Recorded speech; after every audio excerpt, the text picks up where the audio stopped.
So ayun na nga, wala na naman ako magawa sa aking buhay. Kaya samahan niyo ako sa rhinoplasty journey ko. Ay, sa'yo. Popera ka? Good morning everyone. So today is the big day for me. Andyan si nanay ko sa likod, tulog. Ito po ako ngayon nagkakape. So dito muna magsisimula ang araw ko. So kung nakikita nyo naman, diba? Matangos naman. So nga lang, malapad. So ang gusto ko mangyari ito, mabawasan pa. Kailangan mag-ingat. Nagigisa si nanay.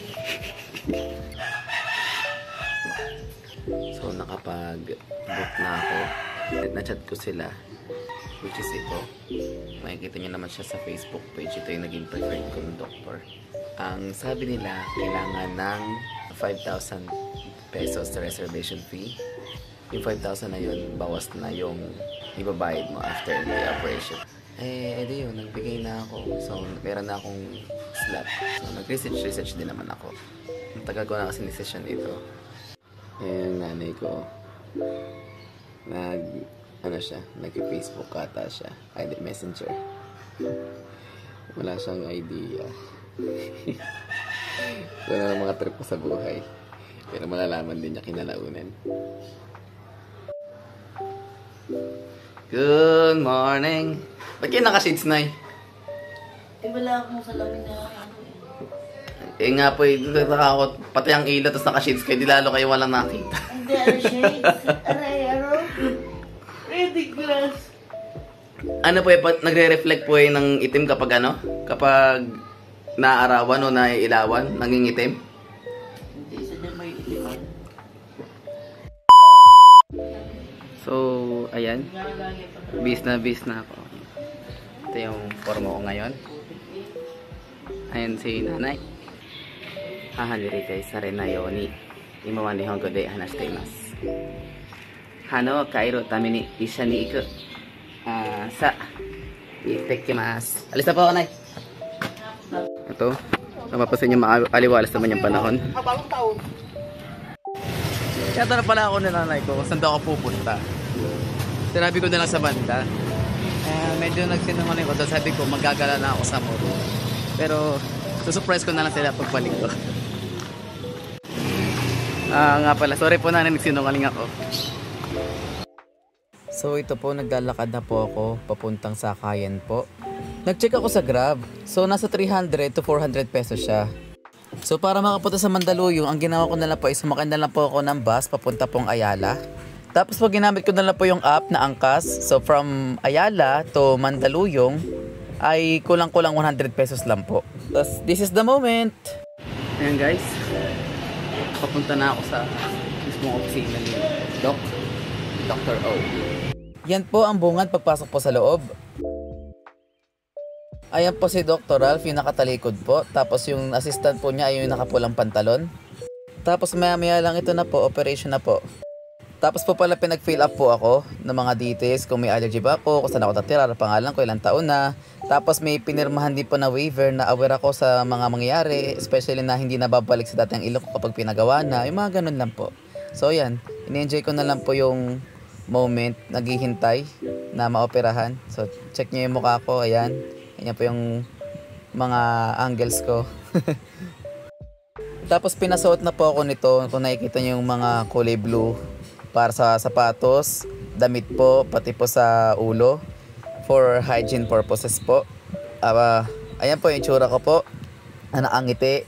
Kasi yun na po yung parang huling beses nangingiti ako. So ayan po, ito po yung loob ng isa nilang operating room. Ayan. Diyan po ako magbibihis. Kung napapansin nyo, parang hindi ako kinakabahan dito kasi nakaranas na naman din ako na anesthesia eh. So, masakit siya pero tolerable naman yung pain. Tapos, after na wala na ako siguro mararamdaman. Spoiler alert, ang bilang ko po is 12 lang po yung naturok sa akin. Pero sabi daw mas marami pa daw po doon yung tinurok dapat eh. Siguro yun lang po yung naramdaman ko, mga 12 lang. Pero marami pa po daw doon yung turok. Kung napapansin niyo, ang laki pa ng difference ng before and after. Now, this is my new look. So, ito yung after operation. Parang ramdam ko maga-maga pa talaga.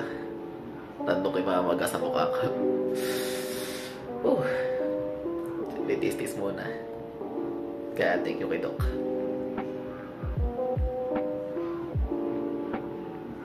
Yan. Kung napapansin ninyo, maga pa siya. Ano siya. So every time na kumukurap ako, parang may nararamdaman akong kakaiba dito sa may part na ito. Parang tuwing kumukurap ako, parang tinutusok na gano'n. Ilan lang may namda kong weird part. Na-explain ko na lang. Basta tinuro ko na ng marami, tapos wala na akong naramdaman. Basta gising na ako. Neutral lang dapat na mukha ko, kasi babanat eh. Yun lang naman. Surprise! Ayan, sa'yo.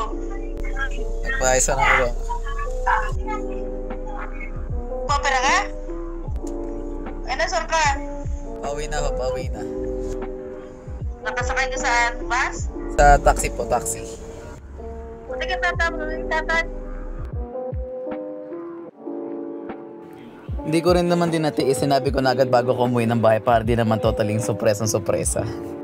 Hindi ko masasabi na galit sila, pero sabi lang sa akin is galing daw na wala daw akong sakit sa katawan, nga naghahanap daw ako ng sakit sa katawan. Dito hindi ko na talaga kaya, so sumakay na ako ng taxi. Kapag ganito, hindi talaga ako pwedeng mag-commute. Talagang gagastos ako ng malaki for operation. So ito yung conversation namin. Pinakita kong successful operation with Doc Ralph Ong. Tapos, ayan. Sabi ko, diretso na po ako pa uwi. Sabi ko sa akin, ingat ka, susmayo ka naman.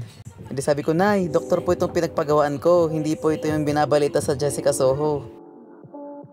Ito, nakauwi na. Home sweet home.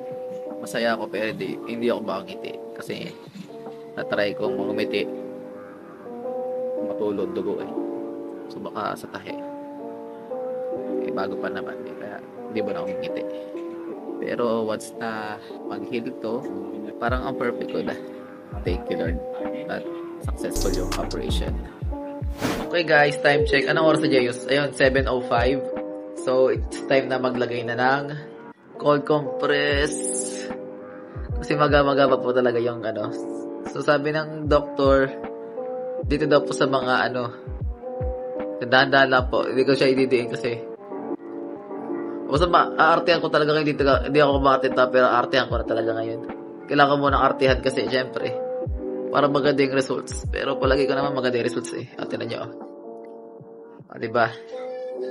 Trust the process. Ito yung mga tao sa bahay, nagutan ka to. Ano masabi nyo, Ninang? Good luck. Ayun pala, bawal akong... good luck for the result daw. Bawal akong mag-react. Yung asing ngiting-ngiti. Gusto kong gumiti ng sobrang ngiti. Dahil yun ang pagkatao, pero iniiwasan ko. Alam, paano ako tumawag ito? Ganon. Natatawa ko, pero pinipigilan ko wag smile lang bukang-buka kasi lalabas ang dugo. Gusto niyo makita? Wait lang. Hindi, joke lang. Baka i-report niyo ako sa YouTube eh. Ito po ang una kong gabi. Una kong beses kakain na ganito, nabago ang ilong ko. So ito yung kain na po tayo. So bali ito yung pinakaunang gabi ko po na kumakain. So talagang makirot po siya kapag nagagalaw po yung upper lip. Kaya kapag ngumungaya po ako, yung lower jaw ko lang po yung ginagamit ko. Yung babang parte ng panga, ganun po. Kasi kapag nagagalaw ko po yung labi ko po sa itaas, parang napupunit po yung tahi. Ganun po yung pakiramdam po eh. Wala naman po ko iniinda sa luto. Masarap naman po siya. May panlasa pa rin naman po ako. The best po. So dito naman po, unang paglilinis ko po ng ilong. So ayan po, yung syringe po parang inabsorb po nyo yung parang gamot po dyan na tubig. So ilalagay po natin sa cotton buds at ipanlilinis na po natin. Kaya po nito napapanood ninyo sa video. So gawin lang po siya both sides po ng ilong. Tapos iinom na po tayo ng gamot. Pero bago mo na po uminom ng gamot, kailangan po munang may laman ng tiyan. So kahit tinapay man lang na may palaman, okay na po yun. So kung napansin po ninyo, mabagal po ako kumain. Kung tutusin, kaya ko pong kainin ng isang kainan lang po yun eh. So yan, may instructions naman po siya kung ano pong oras po iinumin yung gamot. So yan po yung antibiotics. So inumin ko na po. Yung pong blue, pain reliever po siya as needed. Sa akin po wala akong inindang sakit na sa ilong na parang sinusuntok. Kaya hindi ko na po kailangan inumin pa. Ito po, yung unang gabi, kung napapansin nyo, grabe po ang pagkakamatis po ng ilong ko. Maganda na may pagkakagawa kasi pati naman po yung butas ko. So, ayan po. Kung napapansin nyo, is pulido naman po yung pagkakatahi. So, ayan po. Ganyan po yung tsura ng aking butas. At ganyan po ang posisyon ko paano humiga. For me, dapat po laging on time po sa pag-inom ng gamot from day 1, day 2, day 3 hanggang mag day 7. May iba pong vlog sa YouTube na nagsasabi po ng tips anong dapat gawin after ng operation. So panoorin nyo na lang po. What's up guys? Ngayon ay mag-aasikaso ako sa pagligo. So pag maliligo ako, ayoko lang muna siyang ibasa yung mukha ko. So pag naliligo ako, pag ganyan nakatingala. Tapos, binabasa ko lang itong leeg mula pababa. Tapos pag ibabasa buhok kasi talaga nakatigala. Ang mababasa lang yung pag ganito. Pag ganyan. Tsaka ako napapasin nyo. Ewan ko lang kita na siya sa camera. Napaka-oily na mukha ko. So, i-close up na lang natin yung ano. O, kung napapasin nyo, ang shiny ng mukha ko. Kala mo fresh eh. Pero, pag nakita nyo ako na personal, sobrang haggard ko. Okay, yan na. Ayan na, no reveal. Eh, ayan na ba, ano din, makintab. Makintab aking noo. So, kung napapansin nyo, bulak ako sa ilong. Yung bulak na yan, kasi sinisipod ako. Ewan ko, bigla ako sinipod eh. Pero walang kinalaman sa operation yun. Kumbaga, sa opisina kasi, yung mga tao nag-uubuhan, nagsisipudan, nahawa na siguro ako. Eh, so, sabi naman ni Doc, okay lang naman ako at disipon.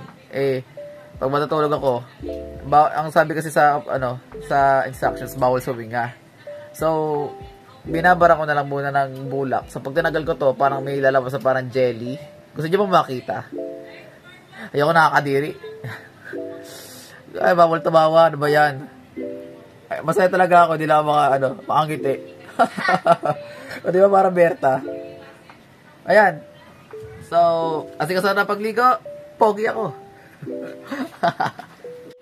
Ito ang example na after ko maligo, pero hindi ko nababasa itong face ko. So, ginagamitan ko lang siya ng Eskinol, tas hindi rin madiin. So, ayun, oily na naman.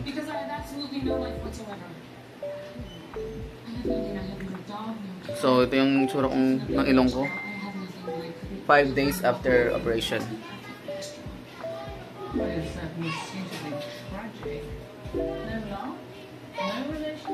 So, not sure kung may difference.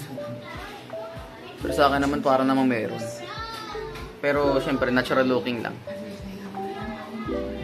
By the way, implant lang po ang nilagay sa akin at wala na pong alar trim for natural looking po. What's up guys? Ito na yung 6th day na procedure na ginawa sa akin na silicone rhinoplasty. Sa experience ko naman, nag-expect ako siguro nung mga first, second, or third day na talagang mamamaga. Yung para ako talagang nabugbog, sobrang itim ng ganito. O kaya yung iba nakikita ko, yung pati nila parang may dugo. Wala naman ako na-experience na ganun. Tsaka, in-expect ko din na na sobrang maga. Yung hindi talaga ako makakain ng maayos. Parang hindi naman. Although na may nararamdaman akong konting kirot. Pero napaka-tolerable niya na hindi ko na talaga kailangan uminom ng pain medicine. Yung kulay blue. Siguro nahihirapan lang ako kasi tulad nga, masayahin naman talaga akong tao. May mga palabas kasi dyan sa TV na talagang nakakatawa. Hindi syempre tatawa. Pag masaya natatawa ako, tinitignan ako. Parang ginagawa nilang katatawaran kasi nga, hindi nga ako makatawa ng bukang-buka yung yung labas-labas ng ngipin. Bukang-buka yung bunganga. Yung tawa mo. Hindi talaga. Kung meron kayong mga iba pang mga tanong, huwag kayong mahiya na magtanong sa comment section. Kasi gagawa ko ng compilation ng mga tanong para magawa natin ng kasagutan sa isang vlog. So, habang wala pa yung vlog, ito muna yung mga na-experience ko. So, good luck sa akin bukas, January 26, 2024. Pagsapit ng alas 10 ng umaga, magbubukas ang clinic at tatanggalin na ito. Yung bandage. So, check lang tayo kung ano yung result sa akin, kung may difference pa. Ayan. So, pag titingin ako sa taas, parang tingin ganyan o kaya pag titingin ako sa katabi ko, kumari may katabi ako, biglang may kumalabit sa likod ko, parang ganyan. Tapos may nakita ako sa taas, titingin ako dito, yan, ako na nakatalikod.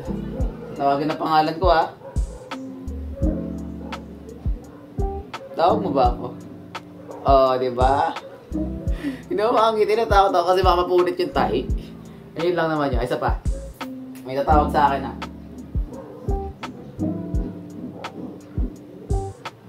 Ayan, hanggang yun na lang muna. Salamat! So yun, nalit ako ng gising, kaya I'm in a hurry, kaya nag-grab na lang po ako papunta pong Mandaluyong. So ayan, nakikita nyo na maaliwalas sa mapipanahon. Ito po ako, papunta na po sa Mandaluyong. Zoom! After kulang isang oras, nakapunta na po ako sa Mandaluyong. Pero nahugutan pa po ako, kaya pumunta muna ako sa McDo para mag-order ng chicken.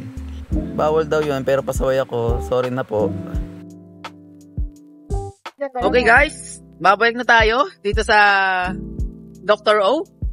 Akit na po ako sa taas dito para patanggal po ito at makapag-consulta na rin. So ano na magiging update? Okay na bang ilong ko or what? So tara, akit na tayo. Hindi mo mamamalaya na 1 linggo na pala ang nakalipas. Tapos ito, babalik ka para ipatanggal na yung tahi. Ganito ang ginawa sa akin. Ano na lang, cut mo na lang. Opo. Ayan, tinanggal na. So kung napapasin nyo is medyo maga-maga pa siya. Hindi na po nakuha sa camera yung pagtanggal talaga, yung paggupit po sa mga sinulid. Pero yun po, nilinisan naman po muna bago po gupitin. Medyo makirot po yung paggupit. Maluha-luha po ako eh. Ngayon, tinanong ko na po sa nurse kung pwede na bang umiti. Ayun po, pwede na naman daw. Kahit anong expression, mapa-bite lip, yan, labas-labas dila, labas ang ngipin. Wala na pong issue. Kayang-kaya na po kahit anong facial expression. So guys, ito na yung 7th day. Kaya tinanggal na yung bandage dito sa bridge. So ganito na yung itsura ng ilong ko.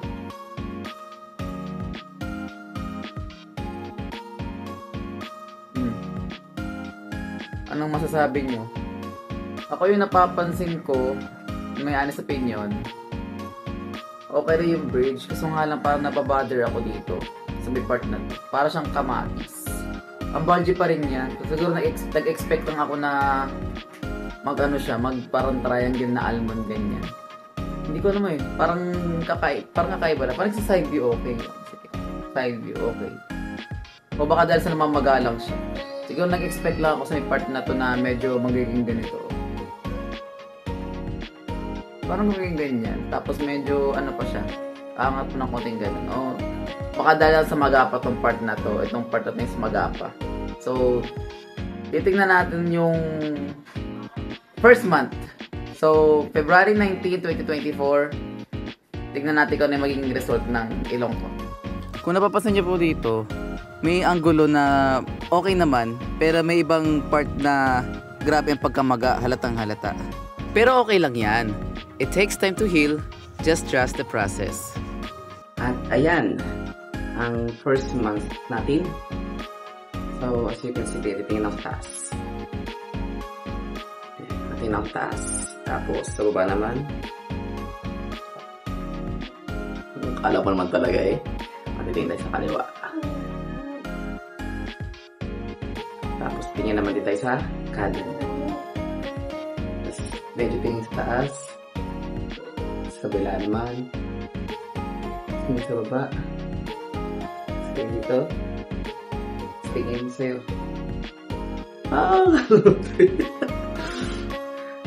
Okay, so abangan natin ang mga susunod na kabanata. So ayun, unang buwan pa lang kitang-kita na yung pagkakaiba. Ang nagastos ko pala sa operation is 36,500. So masasabi ko na sulit siya. Disclaimer ko lang po na my experience is different from other experiences. So kung nagbabalak kayo na magpagawa kagaya po sa akin ng silicone rhinoplasty, ay mag-research po tayo. Kung sa tingin nyo si Dr. Ralph Ong ang pinaka-the best doctor para sa inyo, then go. Please proceed. At dito na nagtatapos ang ating vlog. Arigatou gozaimashita. Sugi no video. Mata ne!